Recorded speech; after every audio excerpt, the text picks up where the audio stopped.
Good evening and Jain student, welcome again. I am Sapna Singh, your political science teacher.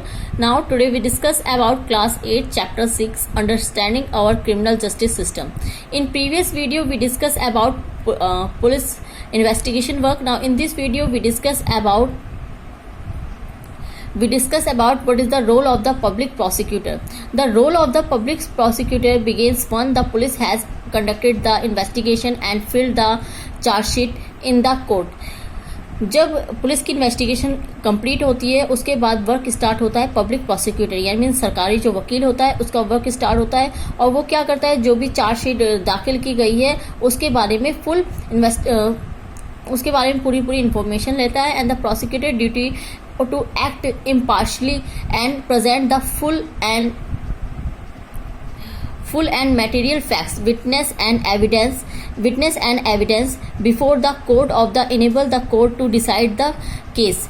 जो prosecutor है उसकी main duty, उसका क्या कर्तव्य है, उसका कर्तव्य कि वो इम्पार्शली होके मतलब किसी पार्शलिटी ना करे और जितने भी विटनेस हैं जो भी एविडेंस हैं उन सब के बारे में कोर्ट को अवेयर करे, कोर्ट को बताए और जो भी केस किस तरह क्या होना है, केस में क्या उसमें बहस चलनी है, इस सब के बारे में कोर्ट को जानकारी दे. And what is the role of the जजेस. अब इन जब जो भी बहस होती है, जब ट्रायल चलता है उसके बाद जो जज होता है उसका क्या रोल है. द जज here's all the witness and any other evidence presented by the prosecution and the defence and the जज decided whether the accused person is guilty or innocent and the basis of the evidence and present and accordance with the law.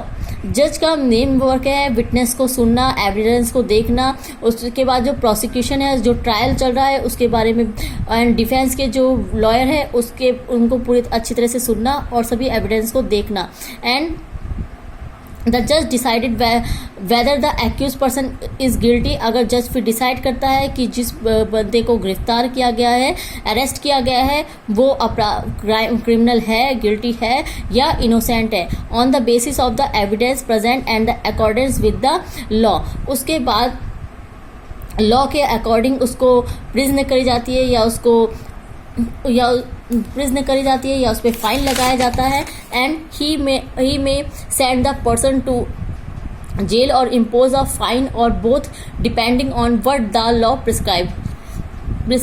And what is the fair trial. Fair trial क्या है. Article 21 of the constitution that guarantee the right to life state that a person life और liberty can be taken away only the following a reasonable and just legal procedure.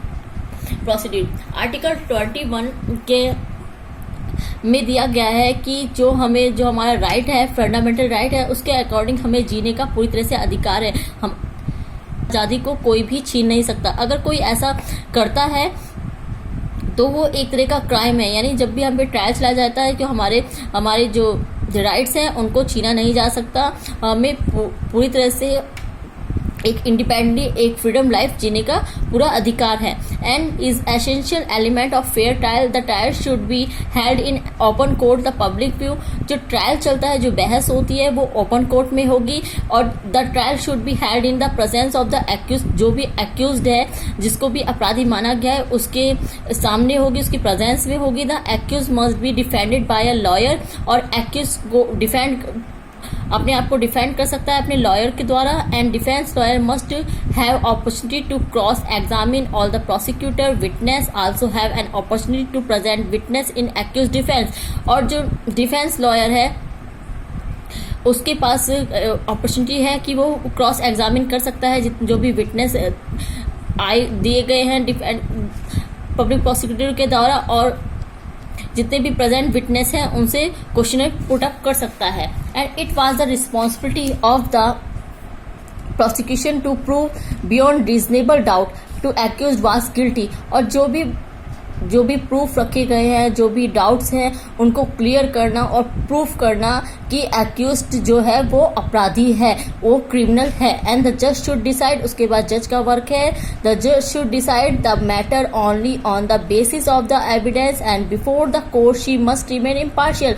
जैसा कि हम देखते हैं कि हमारा जो कानून व्यवस्था है, जो हमारा लॉ है, वो फीलिंग्स पे नहीं जाता है, वो भावनाओं को नहीं देखता है, वो केवल और केवल प्रूफ देखता है कि प्रूफ क्या है, उसके बेस पे ही वो डिसीजन लेता है। उसके बाद जो जज है, जो कोर्ट है, वो डिसाइड करती है प्रूफ के बेस पे, लॉ के बेस पे कि क्राइम हुआ है या नहीं हुआ है, और उसके बाद कोर्ट कोई भी जजमेंट देती है। और जजमेंट किसी पार्शलिटी में इम्पार्शल होता है, बिकॉज हमारा जो जुडिशरी सिस्टम है वो कैसा कहलाता है, इंडिपेंडेंट जुडिशरी सिस्टम है, इसलिए वो किसी भी तरह की पार्शलिटी नहीं करता है और वो फीलिंग पे ना बहकर केवल एविडेंस को देखता है। Now thank you student, thank you very much, जय हिंद।